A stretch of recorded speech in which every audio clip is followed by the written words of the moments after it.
Hi, I'm Paul Germain. Welcome to another session of Smart Boating. As you know, if you watched the show before, we cover a wide variety of topics, from man overboard to navigation. And the general idea is to provide you with some information to help you make smarter decisions and have more fun on the water. Today's show is going to be slightly different from that. We're going to take a look into the very interesting world of toy boats and motors. And joining me is a very knowledgeable guy in that area. His name is Christopher Bauer. Welcome, Christopher. Thank you. Christopher, we got a really cool show here today. I think people are going to find it very interesting. I hope.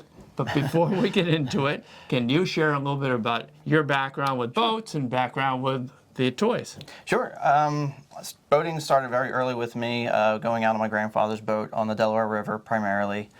And then through the years, my uncles had gotten old wooden Chris Craft boats, similar boats like that. And I just fell in love with boating and the whole nautical experience. And I don't have room for a boat, a real one, so okay. I found these and fell in love, and I could not believe the breadth and detail on so many of these old boats from the 50s, and the fact that so many of them still exist. Mm-hmm. These were essentially toys we played with in pools and ponds and lakes, and the fact that any of them survived is nothing short of a miracle. Yes, yes. So you've got just the right experience for the show today, so why don't we get right into it? Sure. Chris, this area of collectible toy boats and motors has certainly got a lot of depth and breadth to it, and I think we're going to show people some interesting things. We're just going to have a sampling today. Okay. There's a lot more in the universe. And here's an interesting sample right here. This is via configuration, right? A small toy boat and an engine on the back. Yes. So these are primarily electric driven.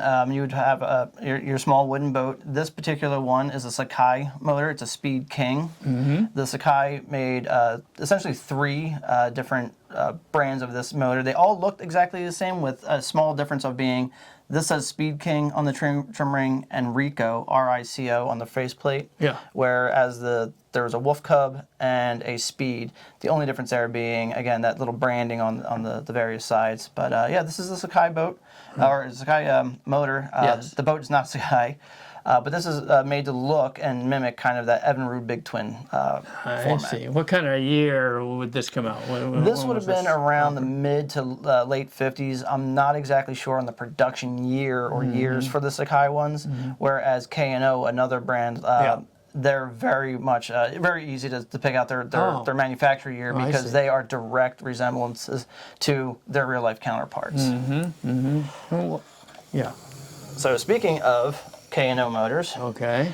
This is the first real big production year for K&O. This was their 1954 Johnson. Okay. There is a 53 and a 52 with slight differences. They all have primarily the same overall look, but a little bit different logo configuration, and the 52 didn't have the remote steering bracket and a slightly different shaped tiller handle. Okay. But for the most part, they look like their real life counterparts, and they came in great branding, great color to match those real-life counterparts. K&O is also the only manufacturer that was allowed to carry their brand names, like Johnson, Evinrude, Mercury. Them from the so they licensed them, yes. Yeah. What kind of money is something like that worth? So the 54 Johnson, even though it's one of the earlier ones, is actually pretty common. These are float around in really good condition with their box and collateral. You're looking around $250. For a really nice condition one. They can go as high as $300, but usually they're floating around the $200 range. Yeah, okay. All right. This is an Evinrude. So this is the second type of the brand that they broke off in the K&O line. This is also 1954. This is the first year that they introduced Evinrude into the K&O line. They started out with the Big Twin here. Yeah. So this, again, it kind of mimics the same shape that the Speed King had, but this one's more true to its real-life companion that you would have seen in 1954 for the Evinrude Big Twin. That's pretty popular? Yeah, these are very popular. This is another one that has, it's a more common motor, but these are usually found in very good shape. These early 1954s also came with the knurled wire nuts on them, right. Where later models in 55, they came with the battery wires already installed on them. Oh, okay. All right. This is a similar horsepower range, but different manufacturer. I Yep. guess? So this is we're going back to Sakai here. So we saw the Speed King. This is the Speed version of that. This one's a little bit more rare than the Speed King and the Wolf Cub. Okay. But this one has no markings on the faceplate, and it has the Speed name on the trim plate on the side. All right.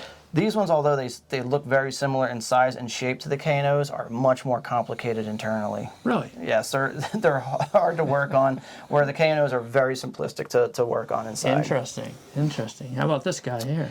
So this one in 1955, you can see now that they started installing the battery wires, and this would plug into any given boat. Usually the K&O Fleetline boats would accept the fork terminals, but this is the first seeing of a K&O Mercury line.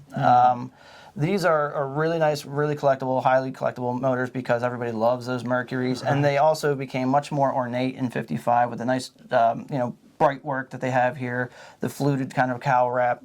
There is a very, very rare version of this that K&O had sent to Carl Kiekhofer for his approval, which has top drilled countersunk screws on the top of the cowl. He didn't like that, so they went to the front and rear screws. So if you find a nice version of this motor, you're looking around 250, 275, somewhere in there. If you do find one that has the countersunk screws in the top, you're looking at about double that price. So you're looking around 500 or so. Yeah, they're much more desirable, very rare. I think there was only about 50 of them supposedly produced originally. So it's little details like that can really make or break. If you're looking for value on these, make or break them. But for me, I mean, they're all priceless, but I love them all. But yeah, it's those little details like that you really want to dig into. Yep. Well, Chris, it's interesting. I think I would have to imagine that as outboards grew in popularity, toy boats and motors that emulated that grew in popularity. And here's a very famous brand from the OMC Outboard Motor Corporation, Johnson, right? Yep, this is the Johnson. This particular toy has been repainted. It would have been available in the same Johnson Holiday bronze that you would see on its real life counterpart. Right. This is 1956. This is when they stepped up from the 25 horsepower to the 30 horsepower in the K&O line. This one again has the connected battery wires, as you can see there. These are usually found in good body condition, but the white trim that goes around here, the paint was very kind of poor, and you'll see those usually banged up pretty good. But these are highly desirable. They have a really good shape, a really good eye appeal. A little bit more of a common side motor. It's not a very rare one, but it is very sought after because a lot of people love their OMCs. Yeah, right. That's a classic right there. Yeah, so this one's a nice popular model for sure. Well, this Scott Atwater, this is a name a lot of people are less familiar with. They made a full-size motor, but in the early 60s, I think they were relatively popular, but in general, most people are maybe unfamiliar with them. Yeah, so this is the first Scott Atwater offered by K&O. It's the Scott Atwater 33 Bailomatic. This one is a very complicated cowl construction. So it's made out of multiple pieces. They really strayed away from kind of a two-piece construction to nail this one correctly. There's 1, 2, 3, 4, 5, 6, 7 different pieces on top of this cowl. Wow. And it's a very easy motor to work on, but putting this cowl back together, good luck on that. It's very complicated. It kind of clamshells together with this ribbed band down the middle, kind of overlapping the seam underneath here. So this cowl is not one solid piece; it's two halves. Oh boy! That's covered by this seam in the middle. Yeah. The shape of this one, though, is what makes it really one of my favorite motors. So it has a ton of eye appeal with that bright gold and green coloring, the nice bright clear Scott Atwater on the side. So this is one of my favorite motors. This one also falls into that category of motors that people love to custom. A lot of people make Firestones out of these, Hiawathas. Actually, I just made a Corsair Navigator with one. So these are also popular motors to customize into other brands. What kind of money for something like that? So these, just because, again, they're a little bit more desirable. They're not exactly rare, but they definitely have good eye appeal, and they're a little more desirable. So these are usually floating around in good condition around those mid to high 200s. I see. If you have the box and paperwork with it, you're going to be in the 300s for this guy. Okay, all right. What is this? I don't recognize this. So this is also a Scott Atwater. Oh, it is? So this was the next year available in the K&O line. This is, again, I brought this one in because it's such a departure. So you had that really nice round kind of 50s romantic shape of the 33. Right. And then with this one, they went to the 40 horsepower, and it's very much that more, at the time, modern look of more angular. Yeah, more angular, streamlined. Sharp. Yeah. Very brightly colored, with that bright orange cowl and the almost off-white kind of cream-colored lower portion. This one also has a fairly complicated faceplate to it. It's actually three pieces. So you have the little grab handle here, you have the little ribbed front, and then this trim chrome trim piece. So it's a very nice motor. Again, this is another one that a lot of collectors like to collect this particular motor and repaint the cowls into every color that was available in that time for the Scott Atwaters. Yeah. So it's not exactly a rare one, but it keeps its value up because it's so desirable for customizations, and it's a nice motor to put on the back of any boat. They're strong runners. So this one you're going to be looking around that mid 200s range on that one. Okay. Well, Chris, there were a whole variety of motors produced over a number of years, and we've looked at some from the early 50s, and this motor here represents more mid 50s and towards the latter part of the 50s, right? Yes. Yeah, so this one here is a 1957. So this is the Buccaneer line. They've been expanding again. So they've gone from just Johnson to Evinrude to Mercury they introduced in the 55. And then we see here in 1957 that they introduced the Buccaneer. This particular motor here is very, very sought after motor. A lot of people love the unique shape. They love the multi... You can see on the cowl here we have a lot of multiple pieces. We have this little side panel that's a separate piece. We have the top trim. So it's a lot more complex cowl design. Plus it's a very unique design and a popular motor. This is the 25 horsepower. Okay. The other good thing about these particular motors are they make fantastic candidates for custom builders. So a lot of modelers love to collect these motors, and if they are in great condition or even fair condition, everybody loves to save them as they are, and it's a unique piece. But if they're very beat down or time has had their fun with them, a lot of modelers like to make other various custom motors out of them, and they do fantastic jobs. Really? So these turn into a lot of Vikings and CBs and things of that nature, and they do just absolutely fantastic work. Interesting. Okay. Buccaneer. I don't think I've heard of a Buccaneer before. Yeah. How about this one here? So staying with Buccaneer, these are Gale motors, Gale Buccaneer. Oh, okay. Gale is a name I remember. Yep. So Gale, they also made Gales, but these are the Buccaneer versions. Right. This is the 1958 version of the Buccaneer. This is also a 25 horsepower. Again, you see a little bit of variation on, of course, the paint. They had changed the paint color, and then you see the different variation pieces on the cowl construction and everything. Yeah. And again, these were very true to their real life counterparts. They did a very good job of representing them as correctly as they could. The 1958 that you see here is much more rare than the 57. The 58 is a very sought after motor. So where the 1957 in really good condition Buccaneer, you're looking at around 300, 350.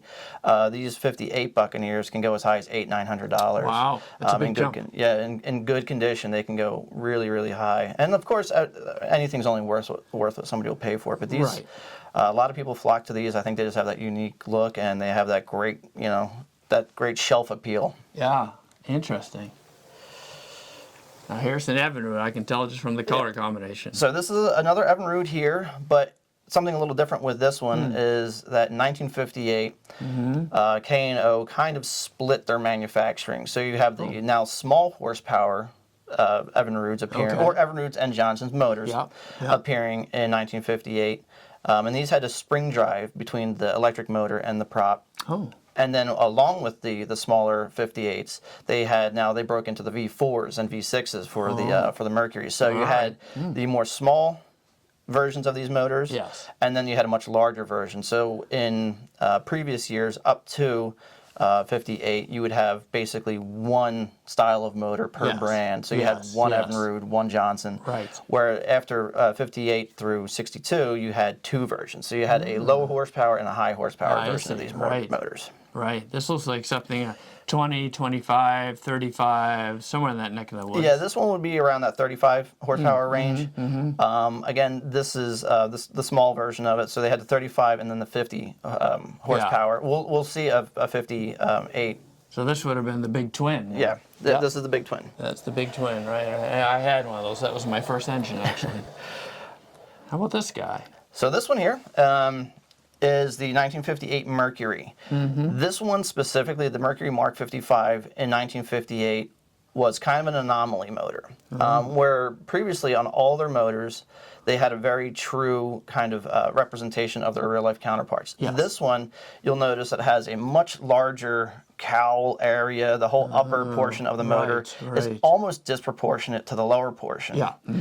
So in 1958, it's believed that these motors were manufactured still by the same manufacturer, the same Sakai manufacturer, but they were made now for both a brand called Landcraft and K&O. The Landcrafts are a little less true to the real life counterparts. Oh, okay. So this one here is, we believe it's a Landcraft branded, but the only difference that you can tell, because we'll look at a Landcraft, is the K&O versions of this particular motor were branded correctly with the Mercury branding, where the Landcraft one had the Landcraft branding. Right. But it's the same exact motor, same pretty much everything. Yeah. The K&O versions came in the green with, it's actually a really light blue lower. And then there was a red, the sunset orange, and also the same light blue lower, which was also odd for K&O that they wouldn't do the sand lower. Yeah, right. Where the Landcraft version was only available in the red or sunset orange and the light blue bottom. But we can see the Landcraft version here. Okay. Bring that in. You've got the box here. The box is a nice thing to have in motors like this, right? Oh, absolutely. The box adds tremendous value. Also, in tracing the history and manufacturing and dates of these things, the boxes are so incremental to finding out what is correct, what is not. Right. They did do a lot of fantastic representation of the motors on the boxes, so you can really get a good idea of who made what motor and what motor went to what box. Right. Yep. So this one again here, you can see this is the red version, again with the light blue bottom. Yeah. You can see it is branded with the Landcraft logo, and it just has kind of a generic faceplate to it. Right. But it is the exact same motor as the one we just saw that was branded for the K&O version. Interesting. And then this is the Landcraft box. It's a very nice looking box. It has great graphics on it. Yes. The boxes, I'll just overlay this on top, were very specific to each motor for both the motors and the boats, where the box was made to the specific dimensions of that motor. They didn't have any excess. Right. Okay. All right. So if this particular box, there are multiple boxes that have the same exact graphics. They look alike. To look at a picture of them, you couldn't tell the difference. But when you stand them next to one another, you'll see that this box is a little deeper and shorter. Envelope. Yeah. Yeah. So it has a different to go with this more kind of short and stout motor. Yeah. So it's one of those, like, again, little nuanced things to know. Do I have the right box for the right motor? That also adds a tremendous amount of value. Also adds another layer of complexity to your collection. But with this one as well, as we mentioned before, with the terminals, the fork terminals on the K&Os, this one has the little peg terminals that you found on all the Landcraft ones. Okay. All right. So that's another big difference there. Well, Chris, in days gone by, when the toys were really popular, they were sold in a variety of different outlets. And my understanding is oftentimes like in a retail setting or something like that. And we've got an example of a stand that they'd be demonstrated on, right? Yep. So you're exactly right. They were sold in many different locations, a lot of hardware stores, toy stores, retail stores, things of that nature. And as part of that whole kind of on-demand branding and marketing, if you will, like what little kid wouldn't want to run up to a stand like this and start playing with the motors. So this is a really good sales tool for a lot of the storefronts and things of that nature, to not only showcase what they were and you could look at them, but also show how they worked. Yes. So as a prospective customer, you could come in and you just push the little button here and you could actually watch them run and they would light up. The little light would light up, and you could actually watch them run. And I've got one over here too. Yeah. Now, did they typically stack them with different brands or the same brand? It was usually always the K&O motors that would go on these stands, and it could be any number of different manufacturers or not manufacturers, I'm sorry, any different branded motor, would be Johnson, Mercury, Scott, Right. Outwater, whatever the case may be. And they would have the various motors on here. So it would, one, display them very nicely, but two, also show how they actually function. Yeah, and so let's say I was a kid, I played with the display, I thought, oh, this would be very cool. What kind of money would I be looking at here to have to shell out for one of these motors back then? Do you know? It was mid to late 50s were the primary sales for these. So they ranged anywhere from $3 or $4 a piece up to maybe for some of the larger Mercury V6 ones, maybe up to $6 or $7, even $8 a piece. Okay. So for the time, they carried a pretty good price tag with them. They did. But to look at some of the old ads now and just see, like a Mercury 1000 for sale for $9, you cry a little bit considering what they go for now. Well, let's move that out of the way, and we got another display here. It's a kind of a rotisserie type. Yeah, so I put these on a little bit of a rotisserie here to show this, along with the true to real life motors. K&O came out with a line of what we affectionately refer to as generic motors. Okay. So these were motors that somewhat looked like real life counterparts, but they didn't carry any brand names, and they were kind of a little bit more fanciful engines where you didn't see a particular sea dart that looked like this in real life. Okay. So these came out, there was, I think, about 15 or so different generics that came with either a clip transom clamp, so it would clip onto the back of a boat, or it was a transom screw and cup situation where you can kind of screw it onto the back of a boat. Okay. Many of the generic motors were sold with the boat. So you would get Yes. a little little plastic or wooden Package boat, deal. and it was a package deal. They would come Okay. together with it. Okay. And the transom clamp obviously would correspond with whatever particular boat you had. Right.